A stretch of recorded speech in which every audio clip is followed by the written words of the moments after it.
इधर दरवाजा खुला, उधर दुनिया खत्म। यानी कि चारों ओर सिर्फ तबाही ही तबाही। कोई कहता है कि इस दरवाजे को खोला तो दुनिया में महाप्रलय आ जाएगी। कोई कहता है कि इस दरवाजे के अंदर प्राचीन समय के घातक हथियार छुपा कर रखे गए हैं। तो कोई कहता है कि इस दरवाजे के अंदर सोना, चांदी, हीरे, मोती आदि के खजाने का भंडार भरा पड़ा है। कई लोग तो यहां तक बोलते हैं कि इस दरवाजे को भगवान कल्कि खोलेंगे और इसमें से हथियार आदि निकालकर कलयुग का अंत करेंगे। इस दरवाजे को खोलना तो दूर की बात है, यदि किसी ने ऐसा सोचा भी तो उसका उधर ही सर्वनाश हो गया। इस दरवाजे के बारे में यह भी कहा जाता है कि इसके अंदर से किसी दूसरे लोक में जाने का रास्ता है, लेकिन जब आप इसकी सच्चाई को जानोगे तो आपका दिमाग चकरा जाएगा। जानेंगे इस दरवाजे की संपूर्ण जानकारी, जो आपने न कभी देखी होगी और ना ही सुनी होगी। दोस्तों, वीडियो शुरू करने से पहले एक छोटा सा निवेदन है कि कमेंट में जय श्री हरि अवश्य लिखें। आप देख रहे हैं रोज का ज्ञान यूट्यूब चैनल। तो चलिए दोस्तों, बिना समय व्यर्थ किए वीडियो को आरंभ करते हैं। दोस्तों, सबसे पहले हम यह जानते हैं कि प्राचीन समय में लोग अपने धन, कीमती चीजों और कोई ऐसा हथियार जो गलत हाथों में चला जाए तो दुनिया के लिए खतरा हो सकता हो, उसे कैसे छुपा कर रखते थे।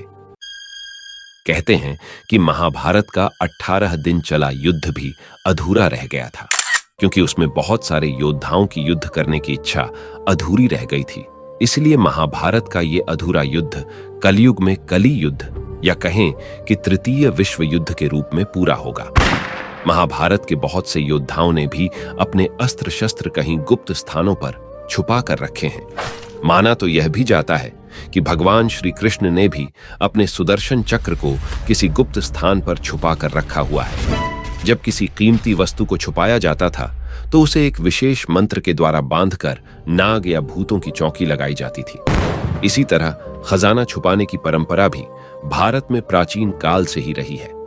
राजा, महाराजा, पंडित, पुरोहित और सेठ जनों के पास जरूरत से ज्यादा धन संपत्ति होती थी, तो वो उन्हें दूसरे राज्य के राजा और लुटेरों से बचाने के लिए उसे कहीं छिपा कर रखते थे। इसके अलावा लुटेरे भी लूटी गई संपत्ति को आपस में बांटकर फिर उसे कहीं छुपा कर रख देते थे। इसके अलावा आमजन भी अपनी संपत्ति को घर या खेत में गाड़ देते थे। कुछ तो आंगन में गाड़कर उसके ऊपर झाड़ उगा देते थे या गेहूं की भंडार बना देते थे। राजा तो अपने खजाने को छुपाने के लिए बाकायदा बड़ी बड़ी सुरंगें या तहखाने बनाते थे। कुछ तो लंबी चौड़ी बावड़ी बनाते थे, जिसमें पानी के बहुत अंदर जाने के बाद नीचे गुफा या सुरंगों का निर्माण करते थे, जहां वे सोना, चांदी और जवाहरात रखते थे और फिर बाहर से उस सुरंग को बंद कर देते थे। आज भी कई तहखाने हैं जिनके बारे में कोई नहीं जानता है। एक बावड़ी से दूर 20-25 किलोमीटर पर दूसरी बावड़ी होती थी, जो पहली से सुरंग के माध्यम से जुड़ी रहती थी। यह खजाना छिपाने और दूसरे राजाओं के आक्रमण के बाद भागने के काम भी आती थी। हिंदू समाज के बंजारा समुदाय को खाना वधोस मानवों का समुदाय कहा जाता है, जो एक ही स्थान पर बसकर जीवन यापन करने के बजाय एक से दूसरे स्थान पर निरंतर भ्रमणशील रहते थे। इस समाज को दुनिया के बहुत से रहस्यों का पता है। बंजारा समुदाय के लोगों और आदिवासियों के पास भी बहुत मात्रा में सोना, चांदी और जवाहरात होते थे। वे उसकी सुरक्षा के लिए अपने डेरे से कहीं दूर जमीन में गाड़ देते थे और उस स्थान पर अपनी कोई निशानी बना देते थे, या कुछ लोग उक्त स्थान पर किसी देवता की स्थापना कर देते थे या पीपल या बड़ा पेड़ लगा देते थे। पहले उनकी महिलाओं को सोने से लदी हुई देखा जा सकता था, लेकिन अब नहीं। कहते हैं कि बंजारा या आदिवासी समाज अपने धन को जमीन में गाड़ने के बाद उस जमीन के आसपास तंत्र मंत्र द्वारा नाग की चौकी या भूत की चौकी बिठा देते थे, जिससे कि कोई भी गुप्त धन को खोदकर प्राप्त नहीं कर पाता था, और जिस किसी को उनके खजाने का पता चल जाता था वह उसे चोरी करने का प्रयास करता तो उसका सामना नाग या भूत से होता था। कहते हैं कि पिंडारियों के पास भी अथाह सोना था, जो उन्होंने व्यापारियों से लूटा था। भारतीय इतिहास की बीती 2 सदियां लुटेरे, पिंडारी या ठगों की करतूतों से रंगी हुई हैं। पिंडारियों का एक बड़ा वर्ग लूटपाट और ठगी करने लगा था। ये ठग पीढ़ी दर पीढ़ी व्यापारियों और यात्रियों के काफिलों को लूटते रहे। मुखबिरों के जरिए लुटेरों और ठगों को इनके लौटने की राह, ठिकाना और माल की खबर लग जाती थी। लूटे हुए सोना चांदी को यह लोग खेत में सुनसान जगहों पर या किसी मंदिर के पास गाड़ देते थे। वे गिन्नियां, कपड़े और खाने पीने का सामान खुद अपने पास रखते थे। करीब 2-3 सदी पहले तक ठगों का इतना आतंक था कि अंग्रेजों को उनके खात्मे के लिए अलग से दस्ता तैनात करना पड़ा था, जिसका नेतृत्व एक आला अंग्रेज ऑफिसर विलियम सिलीमैन करते थे।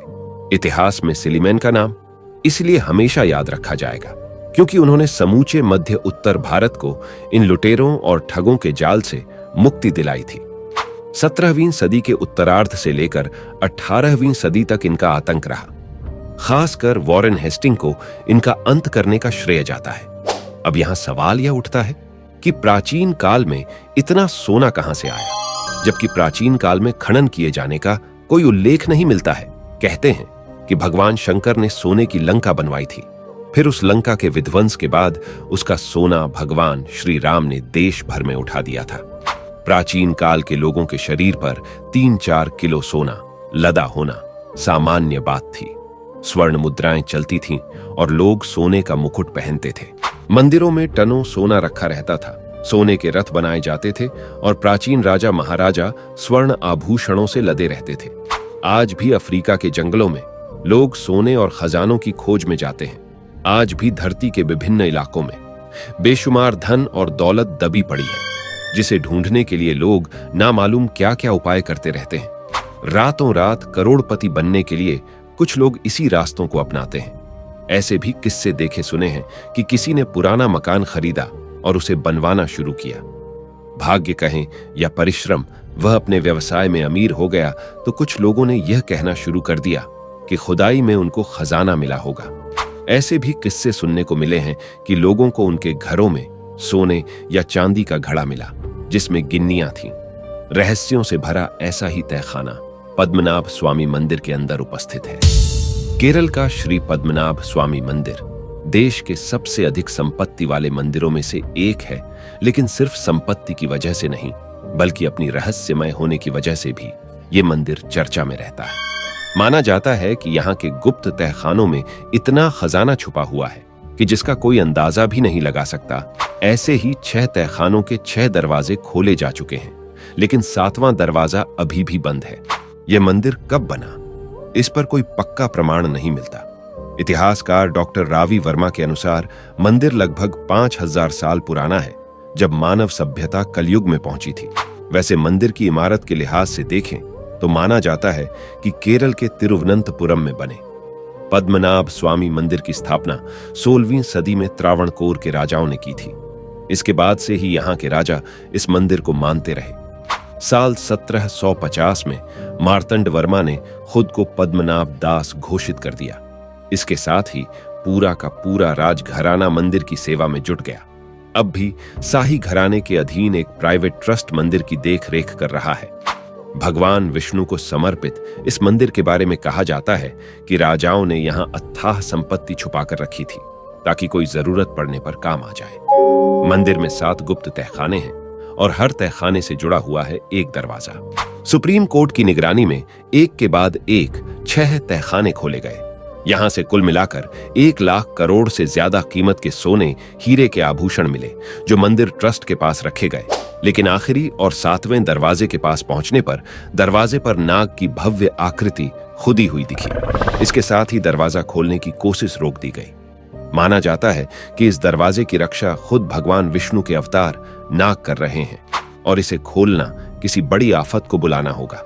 मंदिर पर आस्था रखने वालों की मान्यता है कि जस्टिस सुंदर राजन, जिनकी अध्यक्षता में दरवाजा खोलने का फैसला हुआ, उनकी एकाएक मौत भी इसी दरवाजे के श्राप से हुई है।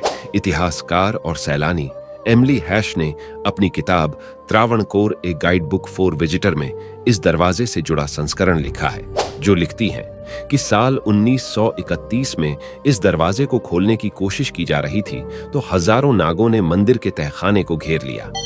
इसके पहले साल 1908 में भी ऐसा हो चुका था। इसके बाद ये सवाल भी उठेंगे कि जमीन के भीतर क्या ये रक्षक सांप सदियों से रह रहे हैं, जो एकाएक सक्रिय होते हैं, या कोई गुप्त जगह है जहां ये सांप रहते हैं। ये 7वां दरवाजा लकड़ी का बना हुआ है। इसे खोलने या बंद करने के लिए कोई सांकल, नट वोल्ट, जंजीर या ताला नहीं है। ये दरवाजा कैसे बंद है, ये वैज्ञानिकों के लिए आज भी एक रहस्य बना हुआ है। माना जाता है कि सदियों पहले इसे कुछ खास मंत्रों के उच्चारण से बंद किया गया था और अब कोई भी इसे नहीं खोल सकता। दरवाजे पर 2 सांपों की आकृति को देखते हुए विशेषज्ञों का मानना है कि इसे नाग पासम जैसे किसी मंत्र से बांधा गया होगा और अब कोई सिद्ध पुरुष ही इसे गरुड़ मंत्र के उच्चारण से खोल सकता है। लेकिन यह भी माना जाता है कि यह मंत्र इतना मुश्किल है कि इसके उच्चारण या विधि में थोड़ी भी चूक हुई तो परिणाम बहुत भयानक होगा। और दूसरी बात है कि ऐसा कोई भी सिद्ध पुरुष मिलना बहुत मुश्किल है। यही वजह है कि अब तक इसे कोई खोलने की हिम्मत नहीं जुटा पाया है। आप इस दरवाजे के बारे में क्या कहना चाहोगे? अपनी राय कमेंट में जरूर दें और वीडियो पसंद आया हो तो वीडियो को लाइक करें और चैनल को सब्सक्राइब करके साथ में घंटी वाला बटन जरूर दबा दें। मिलते हैं अगले वीडियो में, तब तक के लिए सभी को जय नारायण।